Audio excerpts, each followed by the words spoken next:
Hey, you guys, thank you for joining us for this interview. You have the two gentlemen behind the Tapping Madness that is Swedish Jam Factory. So I just wanted to talk to you guys a little bit. I've been really excited to see a lot of your work.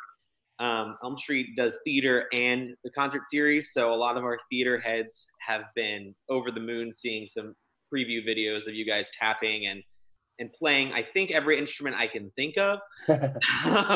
So just a few questions for you guys coming into this. First of all, how did you come up with this idea of tap dancing as your percussion for music? Hmm.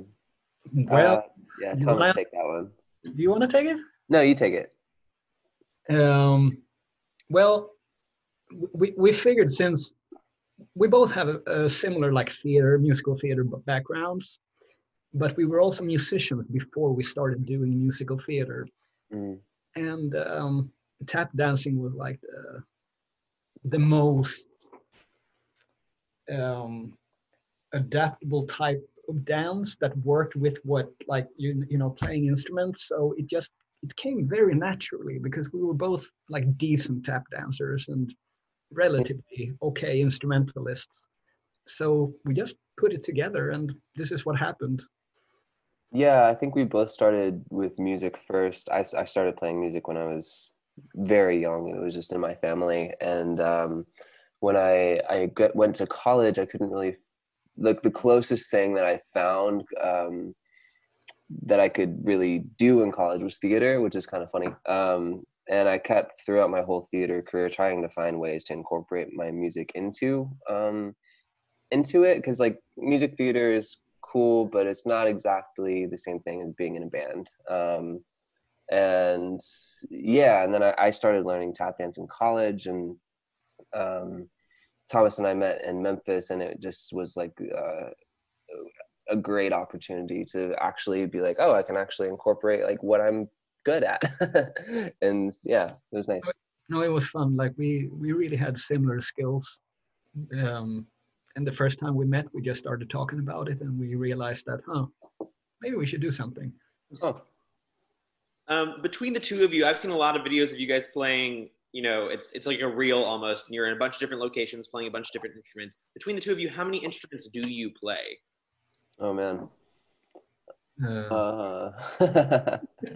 Uh, Do kazoos count? Sure. Okay, cool. Thomas, go ahead. yeah, I also think it's at different levels. Uh, Right. uh, I'm a decent piano player, but I really I love to play the saxophone, but I can't. But I try. It's the whole scale. I think you're better at it than you think you are. Oh no, I'm not. Okay. Thank you. Uh, I think your level of saxophone is about my level of violin. Sounds pretty bad, but like the instruments that we play well, guitar, mandolin. I want to say banjo. Oh yeah, you're a good banjo player. Piano, accordion, but Thomas is way better at accordion than I am. Man, what else? Well, you're getting decent with the handpan now. Handpan, yeah, that's a I new like one. that. I think that's it for me, maybe. Drums. Isaac is a good singer too. Oh, thanks, I wish man. I can say about myself, but I try as well. You sing. I That's 7. I make noise with my mouth. Yeah. And then we have saxophone. Yeah, maybe 10, 11, something like that. Around 10. Now, is this just because of a love for music, or have you guys specifically thought, this song would be really cool if we threw in a saxophone? Someone try to learn it. Definitely just a love for music and a lot of free time and not much of a budding social life. All of those things kind of combine into like, oh, we can actually play the saxophone while tap dancing. Yeah. That's a life skill you never thought you would need. But yeah. For both of you, on this same vein, what was your first instrument that you picked up and decided, oh, I have to learn this? Like, this is so much fun. I'm excited to really master this. It definitely was piano for me. I was 10 years old, and I saw this video of Jerry Lee Lewis playing, um, and I figured that I need to learn that. So Nice. I did. My parents spoiled me when I was like 11, and they bought me like this, what is now, I look back on it like Walmart bass. But I loved it so much, and I just played that thing like so, like every day that I got home, I would just go home and play bass. And that's when I got really obsessed with just music and being like, I gotta make this. I don't even know what I wanted, but I wanted to be as close to it as possible, I guess. It's a friend. Yeah, it's a friend. I've done a little bit of research, and I wanted to ask about, you guys have been on 2 different Got Talents. Is that correct? Both of you? Yeah. What was that experience like? Just being on Got Talent in general, and then the difference between the 2. I think it was mostly interesting for Isaac because he didn't really speak the language. So It was one of the most bizarre experiences of my life. Well, it all started with we wanted to do America's Got Talent, and which was coming into Memphis, and we auditioned for that and didn't really hear anything back, and it was kind of a bust. And that's what got Thomas interested in Sweden's Got Talent. So we auditioned for that, and then they surprised, like, to me it was very surprising. They said, yeah, we can fly you guys out to Sweden, you can do the show. And it was like this total just step into a different world. I had never been to Sweden. It opened up so much travel, which was really bizarre. And Sweden's Got Talent was so pleasant. First off, Swedish is such a wonderful language. It's so bouncy. It's such a bouncy language. And bouncy. And it was so good. And everyone was super, super sweet. And I think that's just part of the Swedish culture, is that it's so warm. So Sweden's Got Talent was a really great experience. We did Germany's Got Talent as well. And that was, yeah. You want to take that, Thomas? I don't know. It was so bizarre. It was like a bad trip. It was like a horror movie. That was pretty bad. That we did okay, but it just didn't seem to be what the judges seemed to be into at the time. And then so we had flown all the way out to Germany and done multiple train rides to get there, and we did it for we were there for 2 days and then left, and we're hoping, they said we were passed on to the next round, but then we heard nothing back. And then we got stranded on the train ride back to the airport.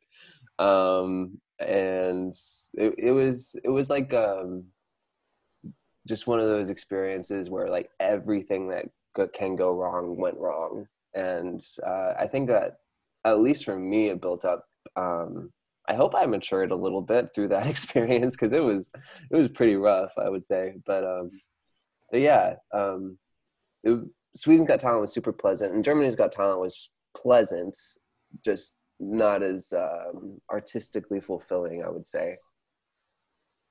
No, that makes a lot of sense. One of my favorite things is in one of our videos, you guys are doing Devil Went Down to Georgia, which is a huge hit here, believe it or not. But the one I would believe that. Singing along and just living her best life, and I believe it's in Sweden, that the judge is just living. Oh, yeah. Was she just a favorite? Were y'all a favorite of hers, or was it just that performance really got her going? She's actually American, so she was like the only one who really heard a song before. Yeah, all the other judges who were Swedish had I don't think, any idea of what that song was. But I don't think so either, actually. No. Galia, yeah, she's from Florida, I think. Maybe, yeah, that might be right. I don't know. But yeah, she was really into it. I don't really know why. Yeah. It's a good song. It's a good song, yeah. With all this travel you guys have done, what has been your favorite place to go to? I think I already know the answer based on what you guys have talked about, but what's been your favorite place to go to? And what is a local cuisine type thing that people might not normally try when they go there that you insist on them having? Did you try anything like really strange in Sweden?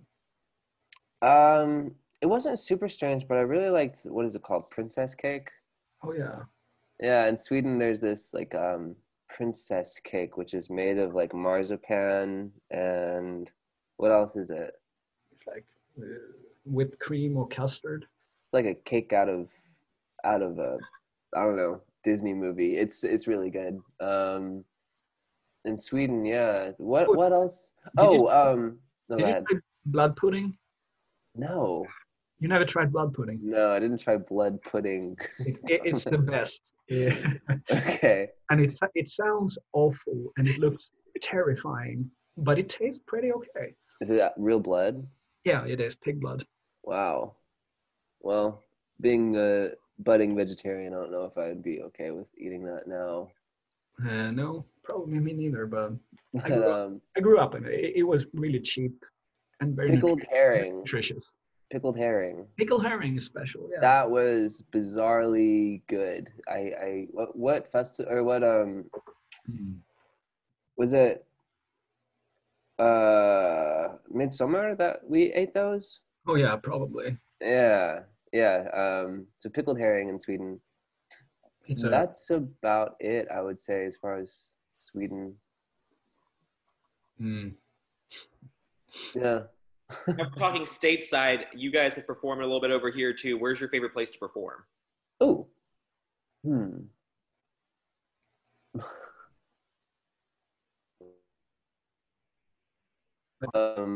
Honestly, like the gig we did at Western Kentucky University, it's probably my that was a really fun so far. gig.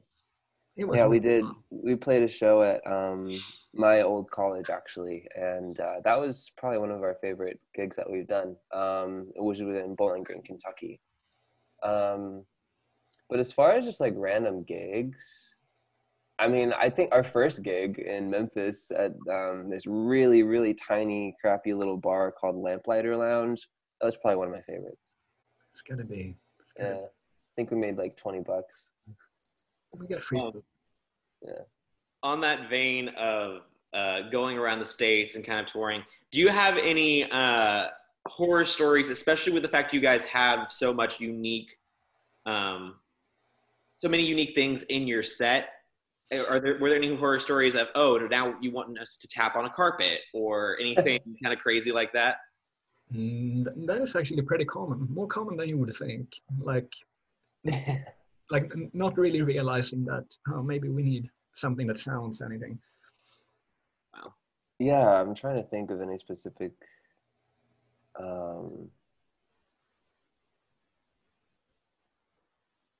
Wasn't it Toronto? So we had to bring our own tap boards. Was it Toronto? I think so. No. Oh, it was San Diego, maybe. Yeah, San Diego. We were doing this big, like, huge convention thing, and they wanted us to perform. And we kept trying to like coordinate with them as far as like, all right, well, what's the floor like? Can we tap on it? And they acted completely oblivious that we would need any kind of floor to tap on. So we had to bring our own tap boards from LA. Yeah, that was an interesting time. New York was interesting. It was stressful. New York was stressful. Just, I don't remember why exactly, but I'm trying to think of like a specific like horror story. Yeah, I guess Germany's Got Talent is the worst thing so far. Yeah, that was probably the worst thing so far. We ended up, so there was a big storm that hit, and all the trains were down. So we and like 700 other people were stranded in this town called Bad Bevensen. And it was kind of one of those not midlife crises, because I wasn't quite in my midlife yet, but it was a crisis for sure. Thomas and I were both just stuck in this random town with no idea of like when we were gonna leave, and yeah, that was awesome. I would say that. It was fun. Cat or dog? Dog. Hi, buddy. Hi there. I just saw his ears. She's sleeping. That's awesome. But sorry, you good? You both have obviously done musical theater in the past. Mm. For all of our musical theater nuts, what is your favorite show, and what show do you think is grossly overpopularized and people love too much, even though it's not any good?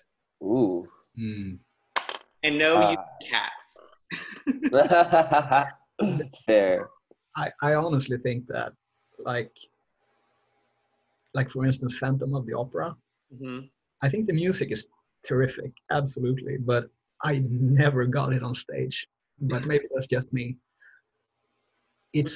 Or maybe it's just dated. Like, it was very, very cool when it first came, but when you see it now, like after 20 years with the same set, the same lighting, the same effects, it just...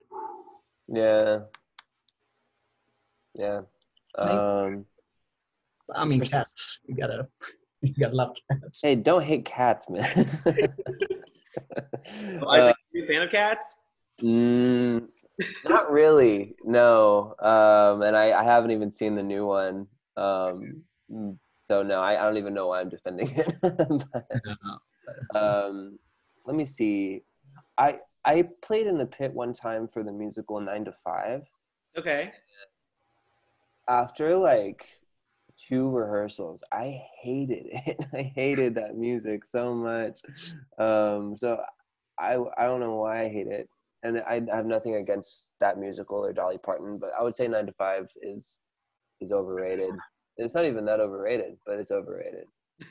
What are your favorites? My favorites, I like Once the musical. That was a fun one. I played oh my gosh, who did I play? Andre, the Czechoslovakian brother who played mandolin.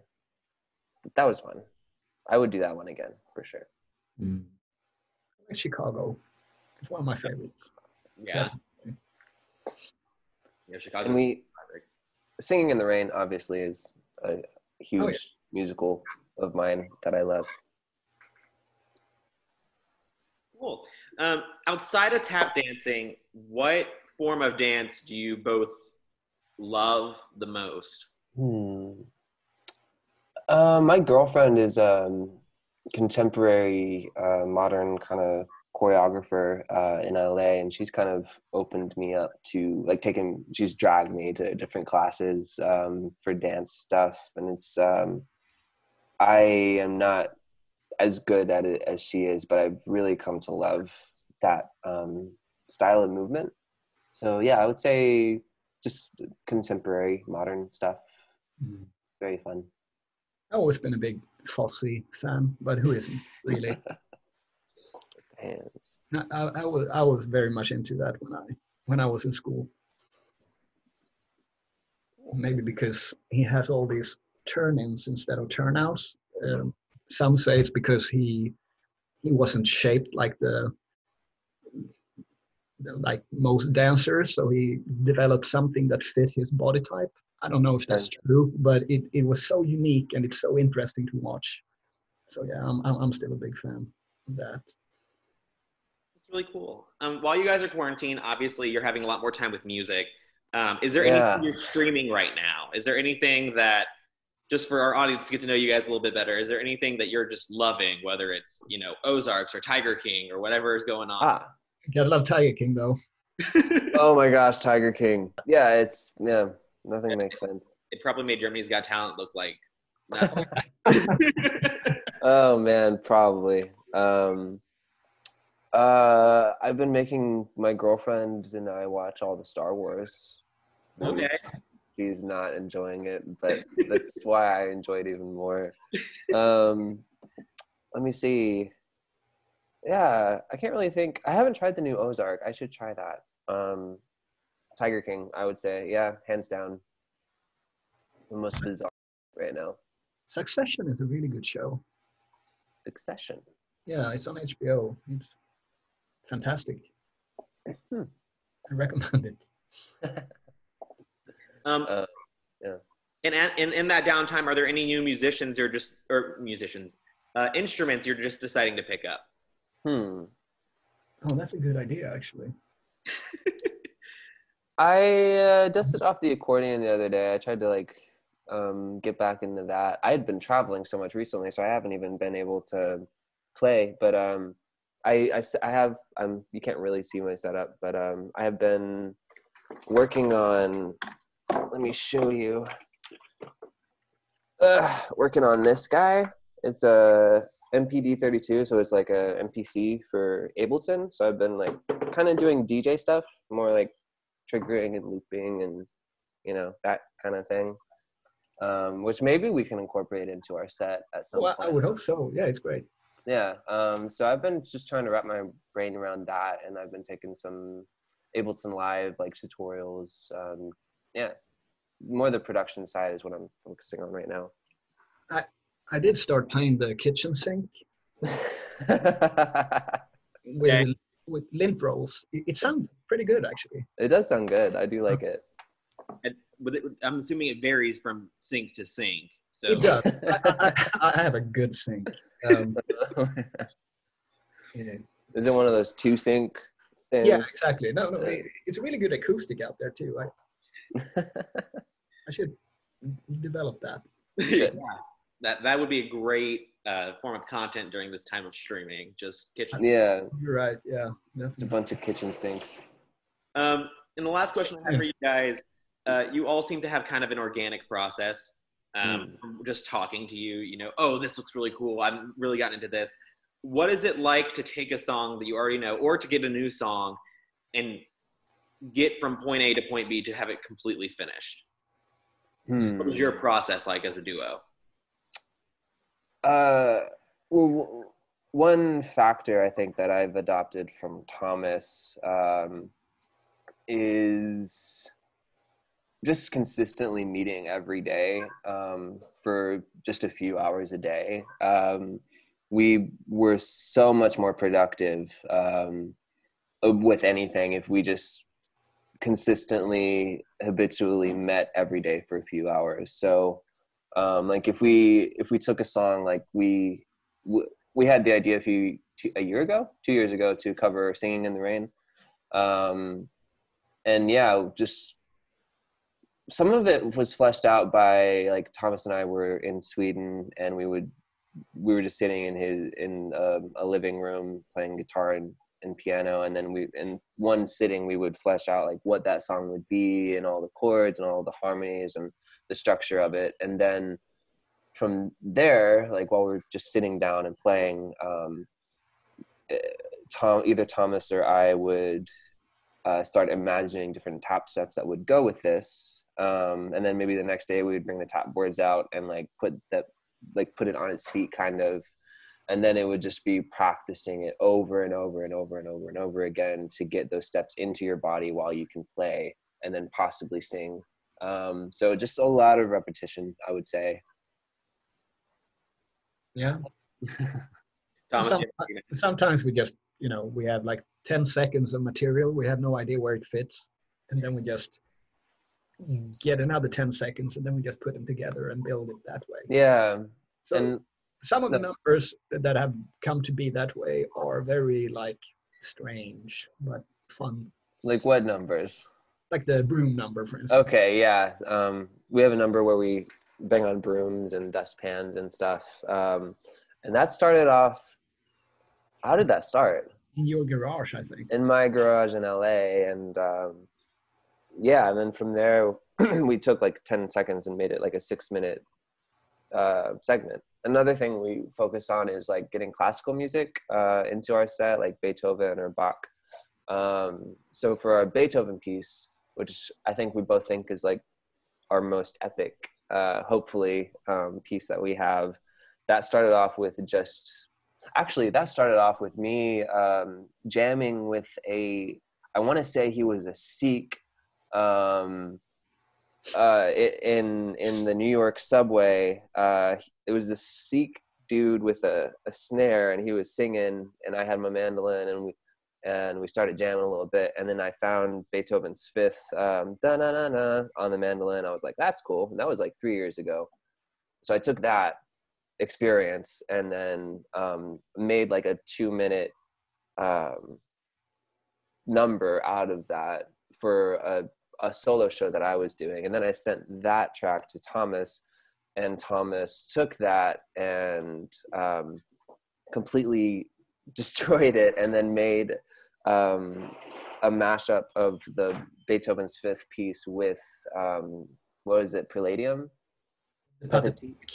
Yeah. So so some of these numbers have taken years in the process, I would say, in the development of those numbers. And now we have like this, what is it, 5.5 minute, really epic mashup of two of Beethoven's greatest works with tap dance that I love so much. I think it's going to be really cool. We're working on the video for that. Well, we were before the world stopped. Yeah, we were gonna film it and everything, and then everything just came to a stop. So reaching halt. So yeah, the process is different, I would say, with each number, but I would say the main ingredient is just repetition over and over and over again. Well, cool. Thank you guys so much for hopping on. I think it's early for you, Isaac, right now, so It is. That. I'm sorry. No, you're totally fine. I appreciate that. Nice to meet your cat, yeah. Thomas. Yeah, sure. But thank you guys so much for hopping on here. We're excited to see you guys here in Woodstock, Georgia in June. We're so excited. When hopefully the world has decided to stop ending. But, I know. Exactly. Yeah. Thank you guys so much, and we'll see you soon. Yeah, thank you, man. Thanks for joining us. Thank you. Have a good one. Bye. Bye.